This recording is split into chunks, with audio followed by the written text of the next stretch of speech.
Bonjour à toutes et à tous. Avez-vous du mal à construire une phrase correctement en anglais? Avez-vous du mal à connaître les temps verbaux en anglais? Avez-vous du mal à tenir un discours en anglais?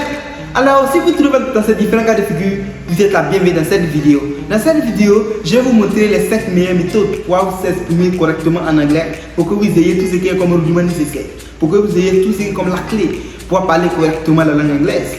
Alors, dans cette vidéo, chaque méthode sera accompagnée d'un exercice spécifique. Un exercice qui est recommandé par tous les doyens, tous les experts dans le domaine de l'anglais. Chaque jour, vous avez 20 à 30 minutes de la journée pour travailler uniquement sur l'anglais. Faites l'effort d'être constant. 5 minutes pour écouter, 5 minutes pour parler seul, 5 minutes pour essayer de converser avec d'autres personnes ou bien essayer d'échanger avec les natifs. Et pour 5 autres minutes aussi pour regarder soit des podcasts ou des vidéos ou des films en anglais. C'est fini. Si vous mettez cette stratégie en place, alors vous allez voir que au bout d'un mois ou bien moins d'un mois, vous allez commencer à parler, même si ce n'est pas aussi fluide que ça, mais votre anglais va s'améliorer sans problème. Alors, si vous êtes prêts, c'est parti.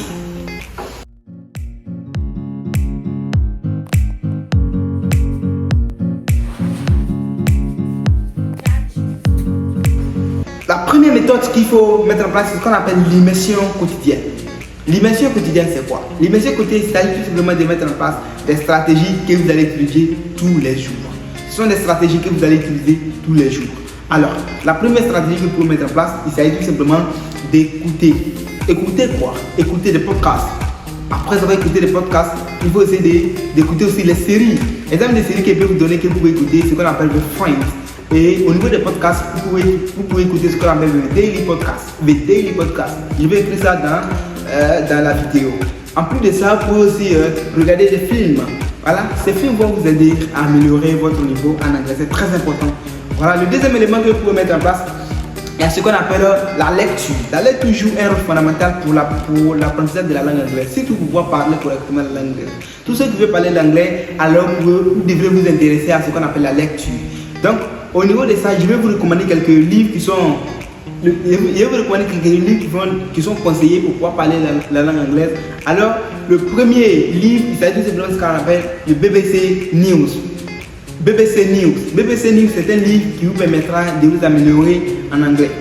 Le deuxième livre, il y a les livres simplifiés que vous pouvez utiliser également, tels que les livres simplifiés de Oxford. J'espère que vous connaissez Oxford.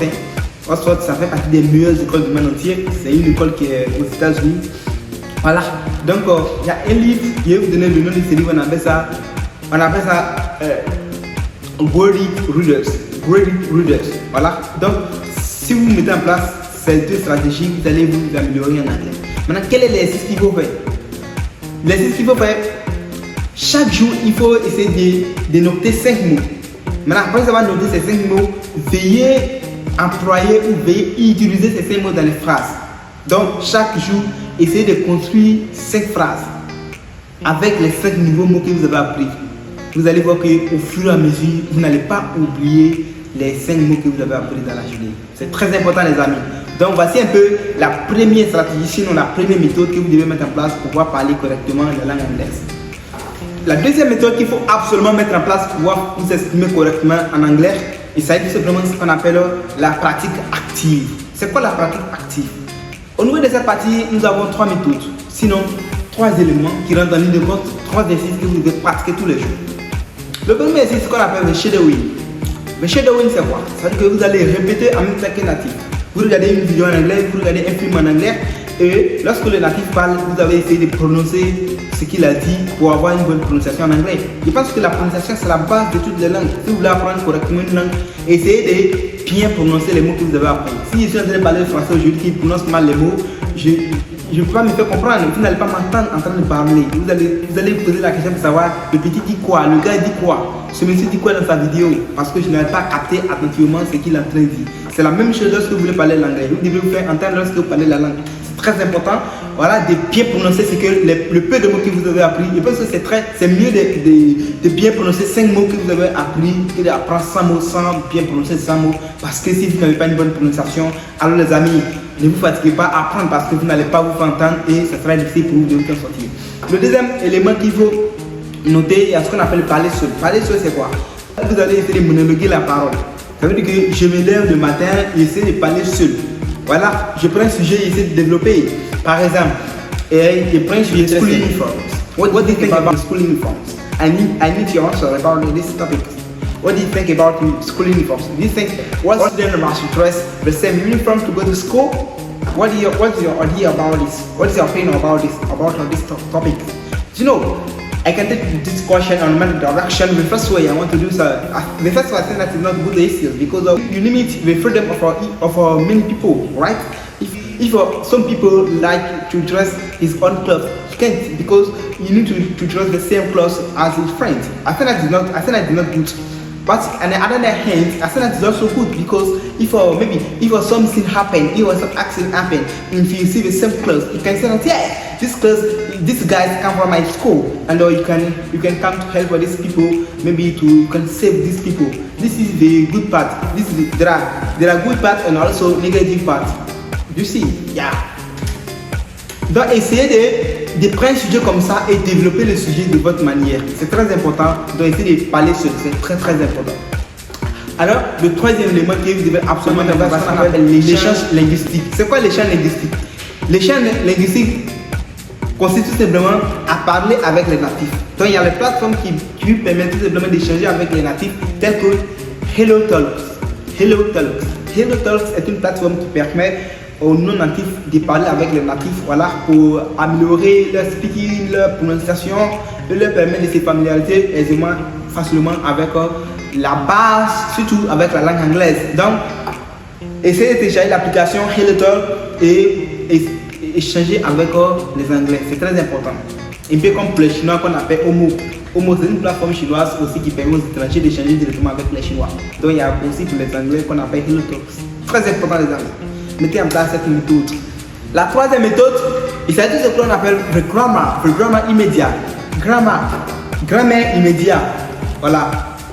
Grammaire immédiat, ça veut dire quoi? Grammaire immédiat, vous allez essayer de maîtriser tout ce qui est comme les temps simples, les temps du présent, le futur, le passé simple, tout ça. Tous ces temps, vous devrez les maîtriser correctement en anglais, vous devez savoir les prononcer en anglais, vous devez savoir les utiliser dans les phrases. Si je suis en train de raconter une chose qui s'est passée, tu ne peux pas dire, for example, okay, I want to give you an example to explain what I try to say. Ok? Par exemple, si je vous dis, today I ate the rice, ça veut dire qu'aujourd'hui j'ai mangé du riz. I ate the rice. Today I ate the rice. Mais je ne sais pas dire, today I'm eating the rice or today I eat the rice. I ate. Eat, c'est le passé, to eat, ouais. Donc vous devez savoir les conjuguer, vous devez connaître vos prétéris, c'est très important. Parce qu'il y a beaucoup de personnes qui veulent apprendre des langues sans connaître les verbes, sans savoir prononcer les verbes, sans savoir conjuguer les verbes. Et si vous faites ça, ça va beaucoup vous fatiguer les amis. Ne vous fatiguez pas à apprendre les langues sans apprendre la base. Ça c'est la base. C'est pourquoi cette vidéo apparaît très primordiale pour tous ceux qui veulent s'améliorer de la prononciation de la langue anglaise. La quatrième méthode que vous devrez mettre en place, c'est ce qu'on appelle le feedback immédiat. Feedback immédiat, ça veut dire quoi? Feedback en anglais, feedback, c'est un peu comme si on vous demandait de travailler sur vous-même, de répartir dans le passé en fait. Feedback immédiat, ça consiste tout simplement, la première stratégie que vous devez mettre en place, c'est tout simplement de vous enregistrer vous-même. Enregistrez-vous pour pouvoir savoir les erreurs que vous avez faites et essayer de travailler sur les points faibles qui n'ont pas marché dans la prononciation par exemple. Ou bien les mots que vous avez mal utilisés, ou bien les phrases que vous avez mal employées, tout ça. Donc on appelle ça feedback immédiat. Donc essayez de mettre en place cette stratégie. Donc prenez votre caméra, parce que je suis en train de me filmer en faisant cette vidéo, filmez-vous et parlez en anglais. Construisez des phrases en anglais. Essayez de prononcer bien les mots en anglais. Après, essayez d'écouter avec les natifs pour voir, essayez de faire une comparaison avec les natifs pour voir si vous avez bien prononcé ou pas. Le deuxième élément, il s'agit tout simplement de prononcer et de corriger les erreurs que vous avez faites. Donc deux, c'est la correction. Et vous devez corriger les erreurs que vous avez faites dans l'enregistrement de votre vidéo. Les erreurs que vous avez faites. Quand vous allez corriger, vous allez essayer de bien prononcer prochainement et vous allez éviter beaucoup d'erreurs. C'est très important. Le cinquième et le dernier élément, ou bien la dernière méthode, sinon la dernière stratégie, c'est tout simplement ce qu'on appelle penser en anglais. Penser en anglais veut dire quoi? Penser en anglais, ça veut dire que si je suis en train de faire quelque chose dans la journée, il doit faire quelque chose, il pense, qu'est-ce qu'il peut dire? Comment on dit cette chose en anglais? Évitez de faire toujours des traductions. Je prends toujours la traduction pour faire des choses. Non, ça va vous aider.